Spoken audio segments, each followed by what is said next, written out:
How's it going, everybody? Thanks for watching another video.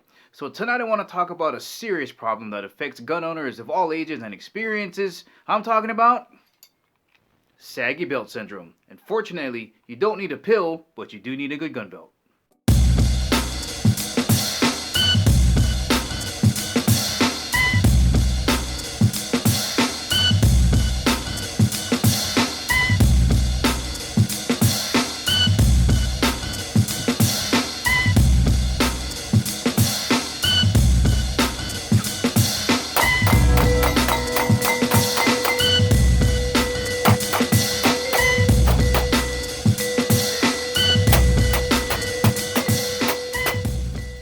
And as always, guys, if you want to purchase the Bigfoot Riggers belt, make sure to check the links in the description below.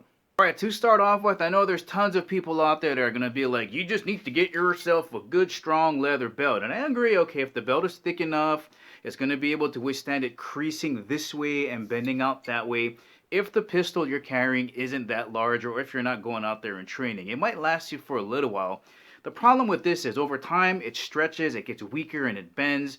And you really got to crank down on this thing. So like when you sit down and you really have it tightened all the way, it's not very comfortable. So what you really need is a good gun belt with good support.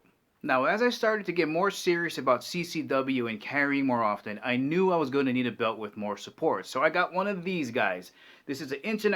It's got nylon webbing all the way on the outside and a really stiff piece of nylon on the inside. This is very rigid. It's not going to taco shell on you. And at the time, for the size of the EDC gun I was carrying, it was fine. But as my EDC gun got bigger and I started to train out in the desert and put more stuff on the belt, I knew I was going to need something with more support and that was a little bit thicker. So I chose this guy right here. This is a Riggers belt from Bigfoot Gun Belts. Let me get you a close-up. Alright, let's have a look at this webbing in here. So we got dual stitch 1 3/4 nylon going all the way around, and it is dual layered. You can see right in here the dual layers. Now in between this are 2 steel bands that go all the way around and stop maybe right about here on each side. So if you're wondering how this belt was able to support my weight, it's because of those dual steel bands. So maximum support with the nylon and those steel bands. Now another nice thing about this Riggers belt is it's got 5 inches of adjustment here. So if you get super fat or lose a lot of weight, don't worry, they got you covered. And it's very easy to adjust this with the belt on you.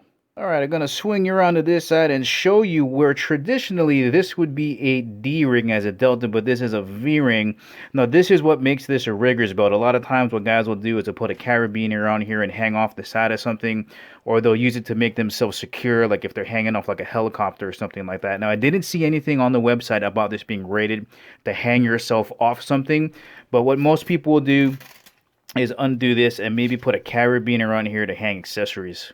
And then of course you've got this Cobra belt buckle. This is low profile and these are legit Cobra belt buckles. These things can handle an insane amount of weight, and to me it's a little bit overkill, but to have it on your gun belt, awesome job. Alright, the only other thing you got to consider are your belt loops, and I really didn't think about this when I was sizing up to 1 3/4, but this is 1.5 inches, right? It fits in there real easily. So when you come up to 1 3/4 inches, especially with that Cobra belt buckle, it's really tough to get in and out. You got to kind of angle it in there. So here's the size, right? You got to just kind of angle it in there and slide it in. Now I don't have fancy tactical pants. I just kind of have regular jeans. So for me, once I get it on there, it stays on there as long as I can leave them on there. Alright, so the Bigfoot Riggers belt comes in 3 colors. You got this black, a gray, and a coyote tan. They also have a smaller EDC version that's 1.5 inches thick. They also have a ton of other leather belts out there. So if you want to check those out, check the links in the description below. Guys, that is the ending of the video. Hope you enjoyed it. If you liked it, please give it the thumbs up. If you haven't subscribed to Kimo365, please do. Remember, I'll catch you guys laters.